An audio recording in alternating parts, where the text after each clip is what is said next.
Okay, magde-devotion na po sana ako pero sabi ko gawin ko muna itong vlog na ito. At ito po ay tungkol nung nakapako ang Panginoong Hesukristo sa krus ng Kalbaryo. Makikita po natin dito yung hirap na kanyang pinagdaanan. Makikita po natin sa Bible, 9 o'clock in the morning, daladala na po niya yung kanyang cross, yung kanyang beam. Beam lang po yun na mabigat.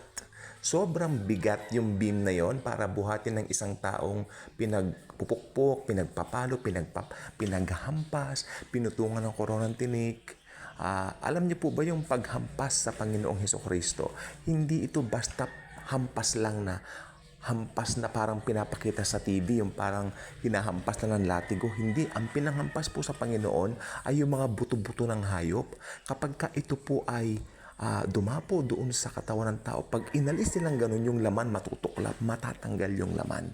Ganun po katindi ang pinagdaanan ng Panginoong Hesukristo. Tapos yung ipinutong na koronang tinik sa kanya, hindi lang po yung tinik corona na tinatawag na nakaputong dito sa mga imahen na meron po tayo ngayon, ano? Yung parang nilagay lang, parang ganon. Hindi, ang koronang tinik po ni Jesus yung talagang malalim po. Ang mga tinik po noon ay talagang mahahaba. Nung ito po ay isinuksok sa ulo ng Panginoong Jesus, actually po, ayon sa mga Bible scholars, ito po ay naglagusan.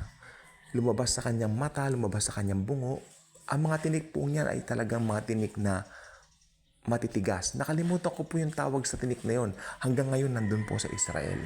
At ang tinik na yan po, kailangan mong lagariin para maputol mo. Ganun po katindi. So ipinutong yan. At ang ginawa po ng mga Roman soldiers, halimbawa yung size ng ulo ng Panginoon ganito, mas niliitan nila yung tinik, yung paggawa ng tinik na round, para pag inilagay nila, kailangan nilang pukpukin para tumago sa ulo. Ganun po katindi ang pinagdaanan ng Panginoong Hesukristo. Okay? At daladala niya yung cross, yung beam, napakabigat. Ito po ay para po sa ating mga kasalanan. Di po ba? At nung nakapako po siya sa cross, tinutuya siya ng dalawang magnanakaw. Okay? Mula alas 9 hanggang alas 12, tinutuya siya ng dalawang magnanakaw. Pero pagdating nung alas 12 ng tanghali, nagbago yung puso ng isa.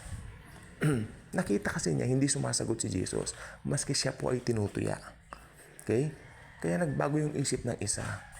At doon po nakilala niya ang Panginoong Jesus ay Diyos.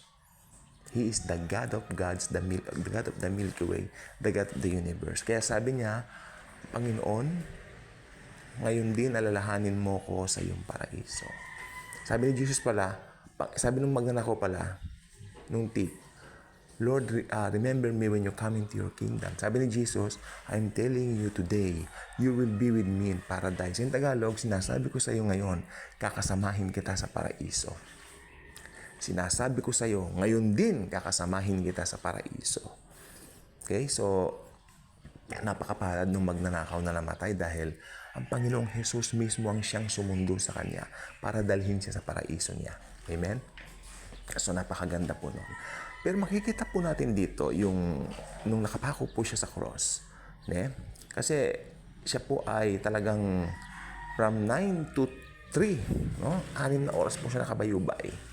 So kalahating araw po yan, nandyan siya sa cross. Pinagtatawanan, tinutuya siya. Actually, pwede po siyang bumaba ron bilang Diyos eh. Okay? Pero hindi po niya ginawa para po sa atin. Para po maprotektahan yung salvation natin. Hindi niya gagawin yon. Kaya ang tanging magagawa lang natin ngayon is to thank Him. Sapagkat sabi niya, tetelestai, it is finished, naganap na. Di po ba? Kaya sabi ko po, ang Kwaresma, sa mga majority ng mga tao po dito nagdidiwang ng Kwaresma every 40 days ng taon, no? Pero po sa ating mga Kristiyano, araw-araw we have to commemorate it. Naalala natin yan. Ito ang dahilan para maging magaan ang pamumuhay natin. Jesus died for me. He cares for me. He loved me very much. For God so loved the world that He gave His only begotten Son, that whosoever believeth on Him will not perish but will have everlasting life. So ang Panginoong Jesucristo po ang tanging kaligtasan. Wala na pong iba. Kaya kung hindi ka pa subscriber sa channel na ito, I invite you to do so. Click the notification bell, share the video, share the wonderful love of the Savior, the Lord Jesus Christ. Thank you, and Jesus truly loves us all.